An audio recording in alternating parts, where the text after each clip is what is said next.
सर्वांना नमस्कार।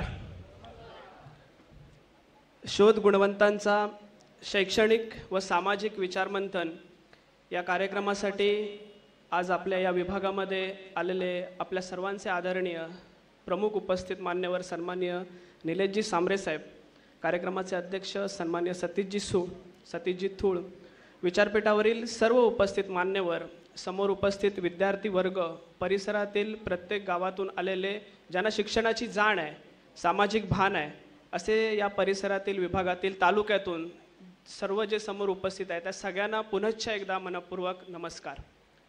महत्त्वाचा मुद्दा मित्रांनो की माझ्या शालेय जीवनापासून आजपर्यंत ज्याच्याकडे कोणतं पद नाही त्याच्याकडे सर्वसमावेशक लागलेलं पद म्हणजे समाजसेवक। म्हणजे अशी तुमच्या देखील आयुष्यामध्ये ही गोष्ट तुम्ही अनुभवली असाल। पण खऱ्या अर्थानं आज जे या हॉलमध्ये उपस्थित आहेत त्या सर्वांना खऱ्या अर्थानं समाजसेवक काय असतो, समाजसेवा काय असते हे अगदी आपल्या स्वतःच्या डोळ्यांना बघायला मिळालं असे सन्मान्य व्यक्तिमत्व म्हणजे आदरणीय निलेशजी सांबरे साहेब। मी सगळ्यांना विनंती करतो की आपण जोरदार टाळ्यांच्या त्यांचं स्वागत करायचं। खरं पाहता काही गोष्टी मी राखूनच बोलतो, तरी पण समोर विद्यार्थी वर्ग मोठ्या प्रमाणात उपस्थित आहे, महिला वर्ग आहे, आणि म्हणून सांबरे साहेब या ठिकाणी प्रास्ताविक करत असताना शोध गुणवंतांचा आणि त्याच्यानंतर या विभागामध्ये सन्माननीय निलेशजी सांबरे साहेब यांचं शुभ आगमन हा जो प्रवास आहे तो मी प्रास्ताविकाच्या माध्यमातून मांडणं अधिक उचित समजतो। सगळ्यांना माहितीसाठी सांगावंसं वाटतं की आज तुमच्या समोर, खास करून विद्यार्थी वर्गासमोर, खास करून तुमच्या समोर आज या ठिकाणी पांढऱ्या कपड्यामध्ये अगदी येताना तुम्ही गाडीतून पाहिला असेल, सगळे आपल्यासोबतचे तरुण वर्ग पाहिला असेल। पण मित्रांनो एका दिवसात झालेलं नाही, आयुष्यात प्रचंड संघर्ष करावा लागला असेल। कदाचित निलेश सांबरे साहेबांना देखील माहिती नसेल। सांबरे साहेबांची माझी भेट झाली तेव्हा सांबरे साहेबांसमोर माझं व्यक्तिमत्व असं आहे की जसं वेगवेगळ्या ठिकाणी जातात त्या ठिकाणीचे ज्या पद्धतीची नेतृत्व असतात त्याच पद्धतीचं असेल।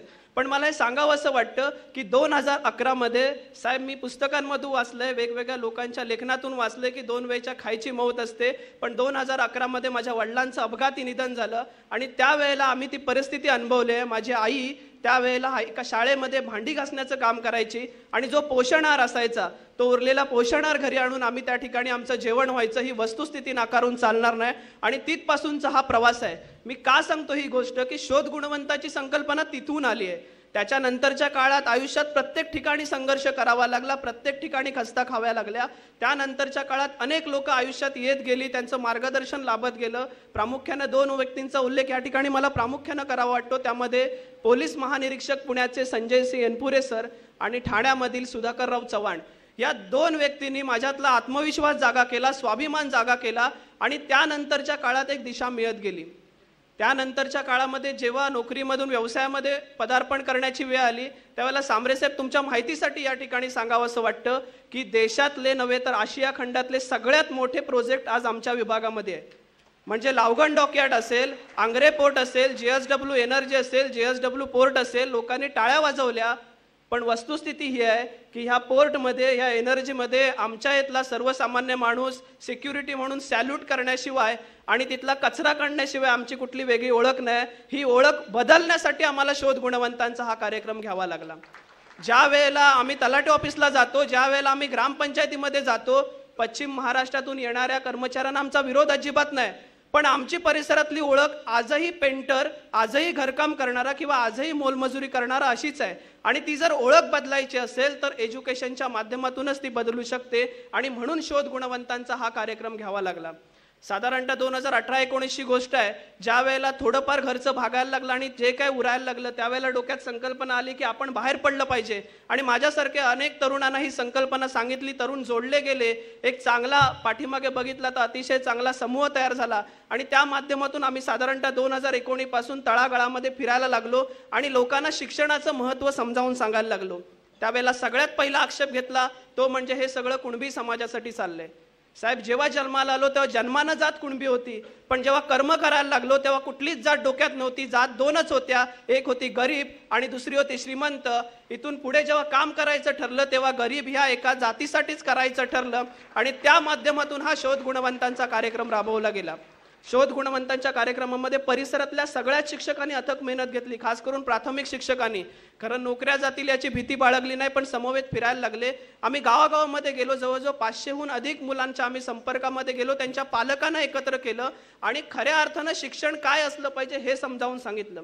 आज आमची मुलं निश्चितपणानं शिकतात. या ठिकाणी 12वी पर्यंत कॉलेज आहे म्हणून 12वी पर्यंत शिकतात, चाफ्यामध्ये 15वी पर्यंत आहे म्हणून 15वी पर्यंत शिकतात. पण या प्लेन एज्युकेशन व्यतिरिक्त आमच्या या परिसरामध्ये कुठल्याही स्वरूपाचं दुसरं एज्युकेशन उपलब्ध नाही. त्याच्या पुढे जाऊन सांगायचं झालं तर आमचे कपडे बदलले, आमचं राहणीमान बदललं, आमची घरं बदलली, पण आमचे अजून विचार बदललेले नाहीत. येणाऱ्या काळात जर विचार बदलायचे असतील तर शोध गुणवंतांचा हा कार्यक्रम घ्यावा लागेल. अशा माध्यमातून ही वाटचाल चालू झाली. पण पुढे जाऊन अजून एक प्रश्न उभा राहिला साहेब, की आम्ही लोकांची स्वप्न जागी केली, आम्ही लोकांना त्याची परिस्थिती काय ती समजावून सांगितली, लोकांमधली व्हिजन क्लिअर केली. पण दुसरा प्रश्न आमच्या समोर होता की जी स्वप्न जागी केलेली आहेत त्याला सत्यात कशा पद्धतीने उतरवायचं आहे. आणि त्या माध्यमातून पुन्हा चर्चा झाली. ती दुसरी स्टेज होती की आम्ही शोध गुणवंतांच्या माध्यमातून गावागावात फिरलो, प्रत्येक विद्यार्थ्यांपर्यंत पोहोचलो, प्रत्येक पालकांपर्यंत पोहोचलो. पण पुढे काय करायचं याचं कारण असं की आज एवढा मोठा फायनान्शियली बॅकअप आमच्याकडे कोणाकडेच नव्हता. जे काही आहे ते तुटपुंजी इन्कम आहे त्याच्या माध्यमातून घरचं भागतं आणि जे काही थोडंफार आहे त्या माध्यमातून बाकीचे कार्यक्रम होतात. आणि त्याच माध्यमातून पुन्हा चर्चा झाली. या चर्चेमध्ये सन्मान्य बैकर सर होते, पालिये मॅडम होत्या, इथल्या परिसरातली तमाम लोक होती. आणि त्या शोधात असताना निसर्गाचं चक्र किती चांगलं असतं बघा. जेव्हा तुमच्या डोक्यामध्ये विचार येतात तेव्हा मार्ग देखील निसर्गच त्या ठिकाणी दाखवतो. आणि अनायसे मुलुंडमध्ये एक विद्यार्थी वसतिगृहाचं ओपनिंग झालं, त्या ठिकाणी प्रमुख मान्यवर म्हणून मुख्यमंत्री साहेब येणार होते. जायचं काही प्लॅनिंग नव्हतं, पण अचानकपणे त्या ठिकाणी जाण्याचा योग आला आणि 10 मिनिटं त्या ठिकाणी सन्मान्य निलेशजी सांबरे साहेब यांच्याशी भेट झाली, चर्चा झाली. ही 8 दिवसातलीच आमची सांबरे साहेबांची ओळख. त्या 10 मिनिटांमध्ये सांबरे साहेबांनी प्रस्ताव ठेवला की प्रथमेश, खऱ्या अर्थानं जर काम करायचं असेल, खऱ्या अर्थानं काम बघायचं असेल तर तुम्हाला झडपोलीमध्ये यावं लागेल. तो प्रस्ताव मी गावावरती आल्यानंतर आमच्या सगळ्या प्रमुख लोकांसमोर ठेवला. 2 दिवसामध्ये आम्ही नियोजन केलंय. साधारणतः 14 जानेवारीपासूनची सुरुवात आहे आणि आज आम्ही ह्या साधारणतः 3 तारीख म्हणजे एकंदरीत 17-18 दिवसांचा प्रवास आहे. आम्ही सगळी प्रमुख मंडळी त्या ठिकाणी झडपोलीमध्ये गेलो. त्या ठिकाणी झडपोलीमध्ये जाईपर्यंत आम्हाला एवढंच माहिती होतं की ठीक आहे, साहेबांकडे पैसे असतील म्हणून शाळा चालू केल्या असतील, साहेबांकडे पैसे असतील म्हणून हॉस्पिटल चालू केलं असेल, साहेबांकडे आर्थिक सोर्स आहेत म्हणून मतिमंद मुलांची शाळा केली असेल, अकॅडमी चालू केली असेल. पण ज्या वेळेला आम्ही त्या ठिकाणी गेलो आणि CBSE स्कूलमध्ये आम्ही प्रवेश केला, बैकर सर त्याचं ज्वलंत उदाहरण आहेत. CBSE स्कूलमधल्या ज्या वेळेला आम्ही मुलांना भेटलो तेव्हा आम्हाला असं वाटलं की ही शहरातली मुलं असतील, पण जेव्हा त्यांचे आई वडील बघितले तर तेव्हा सगळं आदिवासी जे लोक परिधान करतात त्या परिधान केलेल्या अवस्थेमध्ये त्यांची आई वडील होती. आणि मुलं मात्र अतिशय उच्च दर्जाची, ज्यांना म्हणू शकतो त्या पद्धतीची होती. ते बघितल्यानंतर आम्ही हॉस्पिटलमध्ये गेलो. आजपर्यंत अनेक नेत्यांनी उपचार मोफत केले, पण मेडिसिन कोणी मोफत दिलं नव्हतं, कारण सगळी कमाई मेडिकलमध्येच असते. पण मेडिसिन आजपर्यंत कोणी मोफत दिलं नव्हतं. त्या ठिकाणी गेल्यानंतर कळलं की उपचारासहित मेडिसिन देखील मोफत आहे. अंध मुलांच्या शाळेमध्ये गेलो. ती मुलं आमच्या चांगल्या मुलांना लाजवतील. अंध अपंग ही मुलं अतिशय चांगल्या पद्धतीचं गायन करत होती, चांगल्या पद्धतीचं वादन करत होती. त्याच्यानंतर आम्ही अकॅडमीमध्ये गेलो आणि हे सगळं बघितल्यानंतर आम्ही जे 13 जण होतो, ह्या 13ही जणांच्या डोळ्यामध्ये पाणी होतं. आम्ही असं म्हणतो की छत्रपती शिवाजी महाराज जन्माला आले पाहिजेत पण ते दुसऱ्याच्या घरात, आणि छत्रपती शिवाजी महाराज पाहिजेत पण जिजाऊ बनायची कोणाची आज रोजी तयारी नाहीये. पालघरमध्ये गेल्यानंतर, झडपोलीमध्ये गेल्यानंतर आम्हाला जिजाऊ बघायला मिळाली आणि त्या माध्यमातून पुढे जाऊन जे लाखो मावळे तयार झालेत, जे छत्रपतींचे विचार घेऊन काम करतायत, ते मावळे देखील बघायला मिळाले.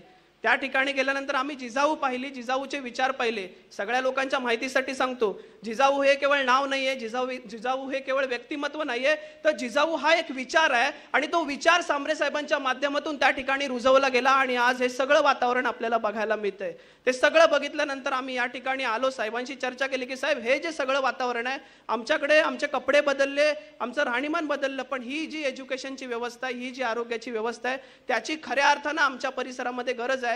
पण आम्ही सांगण्यापेक्षा तुम्ही जर आम्हाला एखादा दिवस दिलात तर खूप बरं होईल.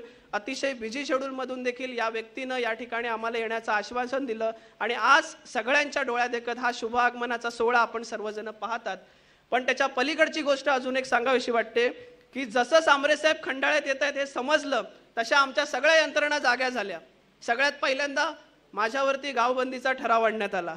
त्याच्यानंतर पोलीस स्टेशनमध्ये तक्रार करण्यात आली. ज्यावेळेला आम्ही ऑनलाईन परमिशन टाकली त्यावेळेला DYSPकडे पत्र गेलं. सगळ्या यंत्रणा कामाला लागल्या. मलाही कळलं नाही की मी इतका मोठा कधी झालो. सांबरे साहेब, तुमच्यामुळे या 8 दिवसात अख्खा जिल्हा मला ओळखायला लागला. मला खूप बरं वाटलं की विरोधी कधी कधी चांगला असतो. एवढा विरोध झाला म्हणून माझ्या PI ला मी कधी प्रथमेश गावणकर